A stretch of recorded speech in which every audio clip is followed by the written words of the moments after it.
Hello, everyone. Um, my name's Jodis Jardins, and again, I'm gonna save you the whole story, but I'm a psychic, and I have visions of the future a lot. I was healed by miracles, so I know that magic things are real. So I started to study Nostradamus, and what I'm showing you right now, this is one of his most famous quatrains because a lot of people think he predicted 9/11 with it, even though it's not perfectly obvious, all the details. But in this video, I'm going to show you that he actually did predict 9/11 with this quatrain, and it's beautiful, it's perfect, it's elegant, and all right, I'm going to get into it. So, of course, you can see in the second line, he's talking about from the sky will come a great king of terror. So, there's almost no doubt that's about Osama bin Laden, even though he gives the year 1999. But um, if you look here, 1999, if you do the inverse of the numerics, uh, it turns into 9111. And of course, 9/11 happened in 2001, so you get 9111 as the date. The next thing I'm going to be talking about is you can see he mentions the year 1999, seventh month. And it's a lot to explain, and I am not ready to explain it all right now, but there's a very important date in my life that it's July 22nd. It's the feast of Mary Magdalene, but I've had a very special experience on that day. Um, and also you can see it's quatrain 72, so it's kind of similar to July 22nd because it's 722. And also another interesting thing is that July 2nd is it's World UFO Day, and this is quatrain 72. So July 2nd is 72 days before 9/11. So July 2nd is World UFO Day, and it's also 72 days before 9/11. So that fits as well.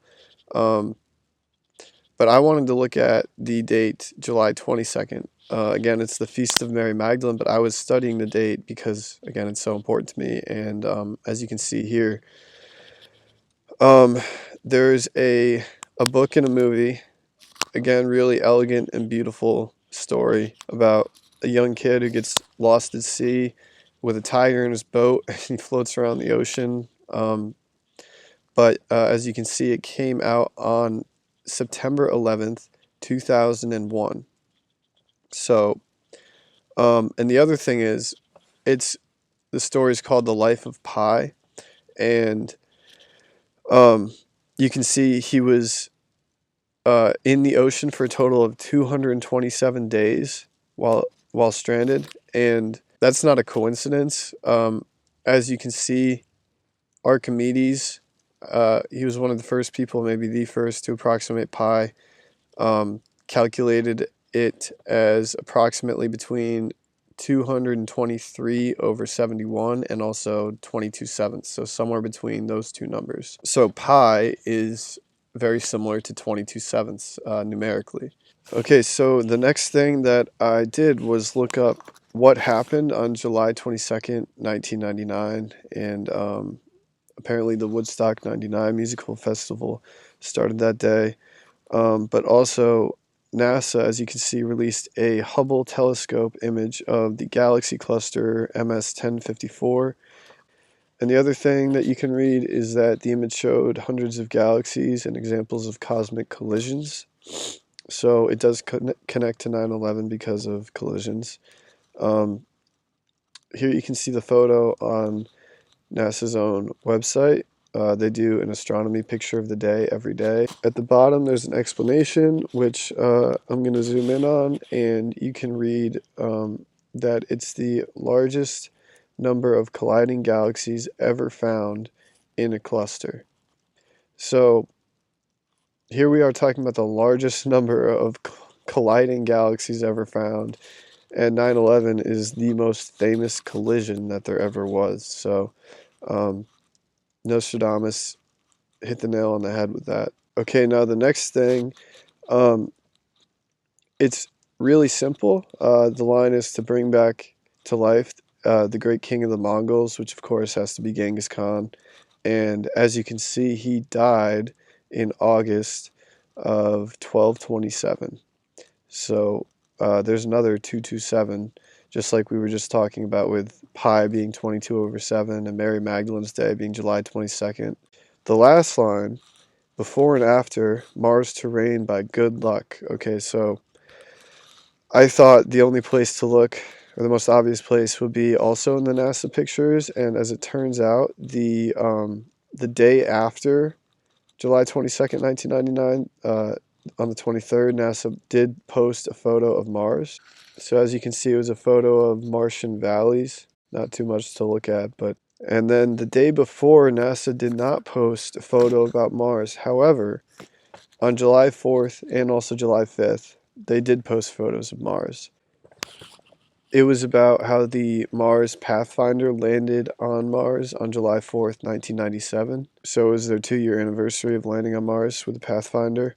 Okay, so the next really interesting thing is, again, the galaxy clusters that we were just talking about was numbered MS 1054. And um, if we do a little math, 1054 plus 722, again, the pi number we were just talking about, that equals 1776.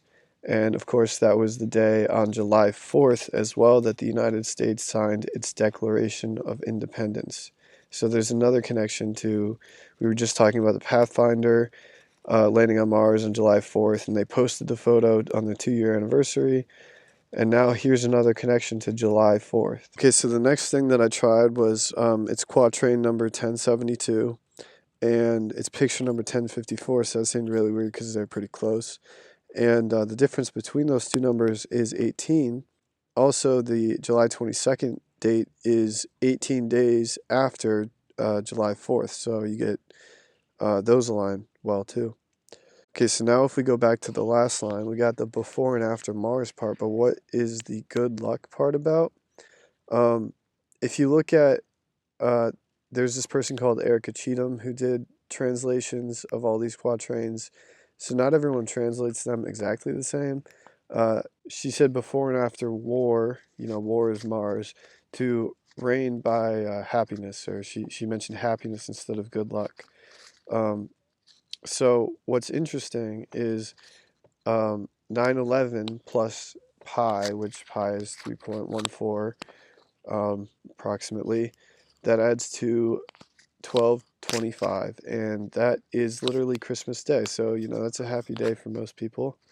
Um, the other thing about good luck is that 1776, again, we were just talking about that date with July 4th. 444 times 4 equals 1776. And with Ireland, everyone knows about the four-leaf clover.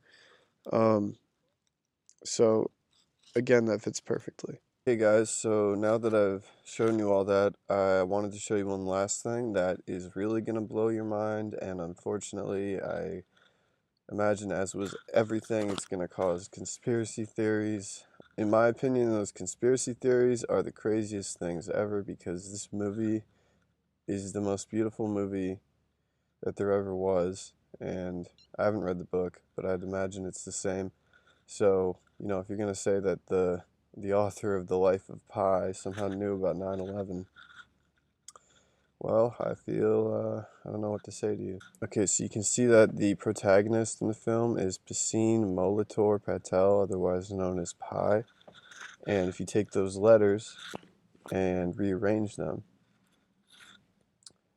it spells PS Airline Comet Pilot.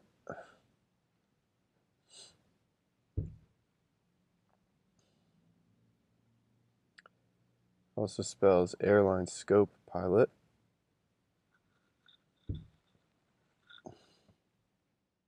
And then there's Meet Air Collision Pi. And this one's my favorite. It's called ET-MIT Paper Collision, and that uses every single letter.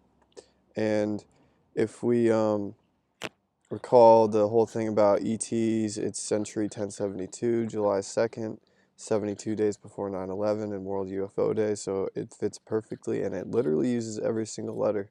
So, and I think it fits perfectly with even the author because, you know, you take one look at him and it's clear he's a huge nerd. But he wrote, you know, the most amazing stories. So I think it fits great, and I'm actually excited about it because, you know, I hope one day to do some kind of scientific um, paper about psychic phenomena and magic phenomena that I've actually experienced and know to be real. So, lastly, I just wanted to say that this is only a sign of the things to come. This is one of dozens of prophecies that I've figured out in this past year. A lot of them have to do with Nostradamus, if not all of them. Um, so hold on to your hats. And also, I wanted to say that I did publish a book last year. It's a short book. It's called Before Another Civil War. It's only about 65 pages, but um, with all the things I've discovered this year, I had the most miraculous year I could ever fathom. Um, that book, I've been working on it nonstop now for over 4 months, literally, you know, 8 hours a day, and I find things every single day. And so it's going to be like a 400-page book now, and I still haven't even finished taking notes, let alone, you know, start typing it out. So, um, what I'm saying is, I'm hoping to get it into bookstores by the end of this year, 2025. But, you know, I'm looking for people who want to help me because I want all hands on deck when it comes to writing this book because some of it's about terrorism that's coming to the United States. Um, a lot of bad things are coming to the US, and I'm trying to warn people about it because it's going to be bad. It's going to get ugly.